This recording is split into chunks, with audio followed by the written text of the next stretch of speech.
अमरावती महानगरपालिका निवडणुकीत प्रचाराचा जोर दिवसेंदिवस वाढताना दिसत आहे।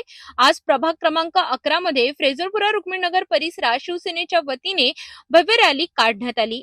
या रॅलीमध्ये शिवसेनेचे अधिकृत उमेदवार चारुशीला जामटे, पियुष नरेंद्र राठी आणि सचिन बुंदेले यांनी मोठ्या उत्साहात सहभाग घेतला। माजी पालकमंत्री जगदीश गुप्ता यांच्या नेतृत्वाखाली काढण्यात आलेल्या या रॅलीद्वारे शिवसेनेने आपली ताकद दाखवून दिली आहे। रॅली दरम्यान शिवसेना जिंदाबाद, एकनाथ शिंदे साहेबांचा विजय असो अशा घोषणांनी परिसर दणाणून गेला।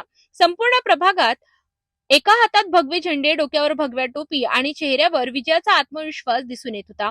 यावेळी माजी पालकमंत्री जगदीश गुप्ता यांनी उपस्थित नागरिकांना संबोधित करत अमरावतीच्या विकासासाठी शिवसेनेच्या सर्व अधिकृत उमेदवारांना विजयी करण्याचे आवाहन केले। भगव्याची लहर संपूर्ण अमरावती शहरात पाहायला मिळत असून आगामी निवडणुकीत शिवसेनेचा विजय निश्चित असल्याचा विश्वास त्यांनी व्यक्त केला।